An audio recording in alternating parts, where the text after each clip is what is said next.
What's up, everyone? Welcome back to King Anime Review, and for this video, I will be reviewing episode 232 of Naruto Next Generations, titled Captain Ninky'S First Mission. Now, that was a pretty dumb title name because this is not Ninky'S first mission as captain of Team 5, because he became a tuning in the tuning exams, obviously, the newest tuning exams. And then after the tuning exams, he went on a mission. His first mission as team captain was the mission that he went on with Kawaki'S, where their job was basically to capture a panda or something like that. I think that was a D-rank mission. Now, this episode, the mission that Team 5 went on this episode was their first B-rank mission, but it wasn't their first mission overall with Ninky as their team captain and with Ninky as a tuning. So it was a pretty dumb title name because it wasn't the mission that went on in this episode wasn't their first mission with Ninky as a team captain. But yeah, anyways, the episode was pretty much the mission that Ninky and Team 5 went on was to basically take some robots to the land of water. And it's this island on the land of water. It's this island in the land of water that has a gold mountain. It's a mountain there with a lot of gold in there or whatever. So these robots are basically designed to mine the mountain. So yeah, that's what Ninky's team went on. That was their mission. And, they got some, they got some details from Naruto and Katasuke. Katasuke seemed like he was very impressed with Ninky. So just like what I said in the tuning exams, I believe I said this in one of my earlier reviews back during the tuning exams, but it seems like it seems like the anime is setting up Ninky to be the next Katasuke, to be the Katasuke of the next generation, because he seems like Katasuke seemed to be very impressed with him, and obviously he seems very skilled when it comes to, scientific ninja tools and stuff like that. So, yeah, so anyways, the mission, they went to the land of water, and when they got there, it was this CEO who was the CEO of the mining company who was mining the gold on that mountain. He was underestimating Ninky at first. He was underestimating pretty much all of them. He was like, oh, they just sent you guys, just a couple of kids. And yeah, he ended up being, they ended up showing them, Team 5 ended up showing them how great they are. And even though they are kids, they are still shinobi. And yeah, so yeah, that pretty much did a good job on this mission. It was pretty cool to see that Ninky, his stamina actually did get a lot better than it used to be. Like he's definitely improved when it came to stamina. Even Metal Lee, I believe Metal Lee mentioned that he definitely improved when it came to stamina, because Team 5 was carrying these big book bags with these robots in it, and Metal Lee and Awabe was carrying them just fine. And Ninky, he was kind of like exhausted. He was kind of tired, so he had to take a break. But when the CEO was like, "Oh, are you really a shinobi?" He was looking down on Ninky, he was thinking like, he was basically saying that, "Oh, you can't even carry these book bags even though you're a shinobi." And he tried to pick up the book bag himself, and he couldn't even lift it up. So obviously, those were very, very heavy book bags, and that goes to show you how strong, how much stronger Ninky has gotten. He's not strong by any means, but he's not strong compared to average shinobi, but he's definitely gotten a lot stronger. And he's gotten a lot more stamina. And it's also very impressive that Awabe and Metal Lee were able to just easily carry these bags, these very, very heavy bags, with no problems at all. So that goes to show you, that goes to show you like their, strength overall as well. Granted, we don't know how, heavy these was, but they seemed pretty heavy because the CEO couldn't pick them up. Anyways, when they got to the mountain, they had the robots started to do the mining and stuff. And two workers, once they seen that these robots were starting to mine the mountain, they decided to take a bag that they had previously stored some gold in and, hid away. They decided to take that bag, and then they took the CEO hostage, and then they escaped because they found out that these robots, they basically saw that these robots were gonna, find where they hid the gold, and they didn't want that to happen. So, and their whole plan was to steal the gold eventually. So, yeah, they ended up, taking the CEO hostage, and then Metal Lee tried to, stop them, but they pushed the CEO onto Metal Lee. That's another case of Metal Lee being nerfed. The fact that this CEO just fell on top of him. That was a very, very weird scene. And obviously Metal Lee was nerfed here. That was very, very, very stupid. The way that went down, that was very stupid. But anyways, and then Awabe was about to use Earth Style, but Ninky told him not to because the mountain would probably collapse or whatever And so yeah, he didn't use Earth Style. So those two guys that were able to escape, and then they trapped Team 5 in this, like, basically it was this door. It seems like it was this metal door that couldn't be opened from the inside. So they were basically trapped in there. I was thinking, like, why didn't they just use the robots to? They could have just used the robots to drill through that door. I mean, why wouldn't the robots be able to drill through that door? I don't get it. I mean, maybe it's, I don't know, maybe it's some type of special material that it wouldn't, the door wouldn't be, the robots wouldn't be able to drill through it. But it just seemed like regular metal to me. So I don't know. Anyways, Dinky ended up coming up with a different way of escaping. And basically, based on the research that he did about the mountain, he decided to have these robots drill through a certain place that wouldn't cause the mountain to collapse, or the cave that they were in to collapse. So then they did that. They escaped the mountain, and then Team 5 captured the two guys who was running away with the gold. Now, technically, seemingly these guys were former ninja. That were seemingly former ninja.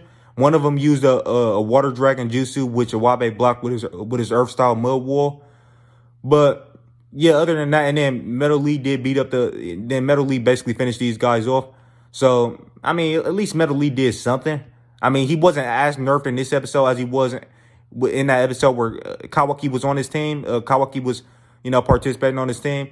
That episode, he was extremely nerfed because he literally kicked the panda, and he did basically he basically did no damage to the panda. So how was he able to not, he kicked the panda, he did no damage to the panda, and then in this week's episode, he kicked one of those former shinobi, and he just one shot at that guy with the kick. So that goes to show you how nerfed Metal Lee was for the sake of plot. He was plot nerfed. Anytime a character is extremely nerfed for the sake of the plot and it's very obvious, I call that plot nerf. So that goes to show you how plot nerfed, like how heavily plot nerfed Metal Lee was during that episode where Kawaki was on his team when they had to capture the panda. Like the fact that he couldn't actually do any damage to a panda, but yet he one-shotted a former shinobi, that's very ridiculous. Like obviously he was nerfed in that episode.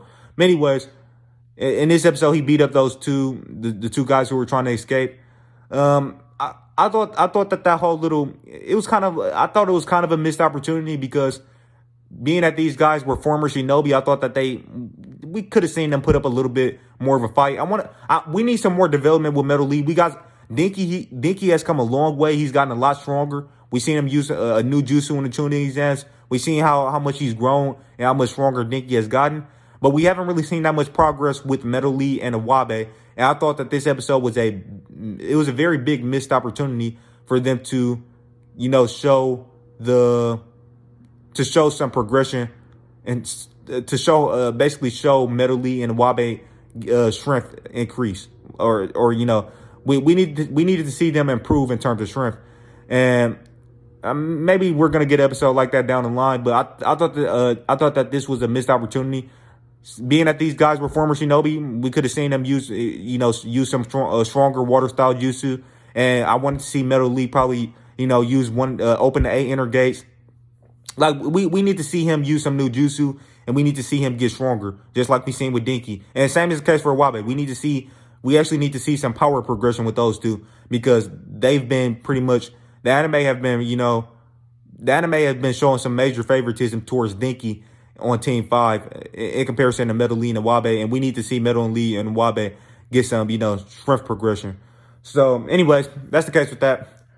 But yeah, at the end of the episode, they captured the two former shinobi who were trying to escape with the gold, and that basically, their mission wasn't fully complete because the researchers from the Land of Fire, they came, and I guess they still got to do some more test runs on the robots or whatever.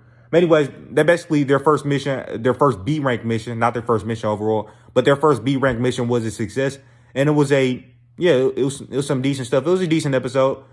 It wasn't necessarily great, or it was decent overall.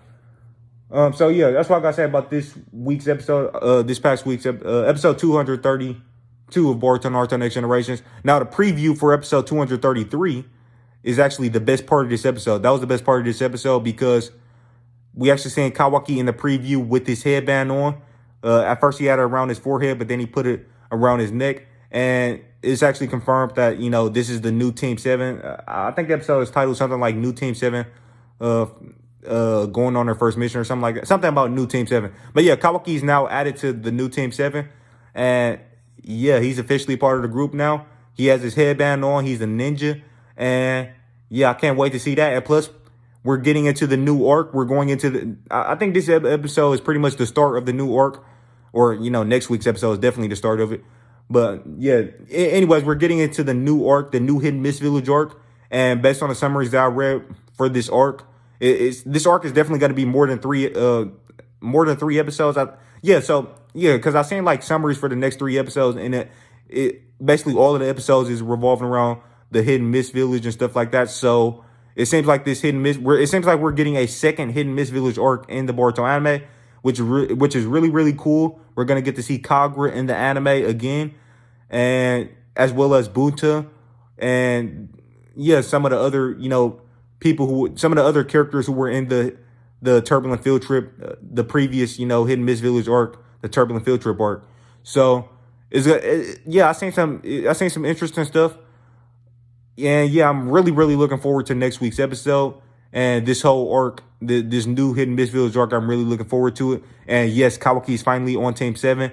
And yeah, I'm really looking forward to it. Just overall, I'm really looking forward to this arc. We're going to have Kawaki and Kagura and Buntan. And it's just going to be some great stuff. I think it's going to be some great stuff. So overall, yeah, I'm really looking forward to the upcoming arc. And with that being said, yeah, that's all I got to say about this week's episode. So with that being said, well, actually, I'm going to give, you know, my ratings and stuff. So overall, the artwork, I will give a 9 out of 10. The animation, I will give a 9 out of 10. And the story, I'll give a 8.5. I didn't have any big problems with the story. I just thought it was it was a little bit too much talking towards the beginning of the episode when Katasuke was talking to Dinky. They spent a lot of time, I think it was a lot of unnecessary dialogue with just Katasuke continuously talking about how impressed he was with Dinky and stuff. They spent a little bit too much time with that stuff, and we could have got more fighting. And also, Metal Lee kind of did seem slightly nerfed again, and plus we didn't get, you know, any power progression with Dinky and Iwabe. I mean, with Dinky and Metal Lee, because not Dinky, Iwabe and Metal Lee. We could have definitely gotten some power progression with those two. They missed an opportunity with that. And I also thought it was weird that they had to drill, that they didn't have the robots just drill through the door. So yeah, overall 8.5 out of 10 for the story. Like I said, 9 out of 10 for the art and 9 out of 10 for the animation. Overall, a 9 out of 10 episode of Boruto Naruto Next Generations. Another pretty good episode of Boruto Naruto Next Generations. And with that being said, yeah, I'm looking forward to next week's episode. And thank you guys for watching the review. Let me know what you thought of the review and of the episode in the comment section below. If you liked the video, please drop a like. And if you're new to the channel, please consider subscribing and clicking that channel notification bell to be notified on all of my future videos. And share the video all over the internet. With that being said, thank you guys for watching. And I'll catch you in the next one. Peace out.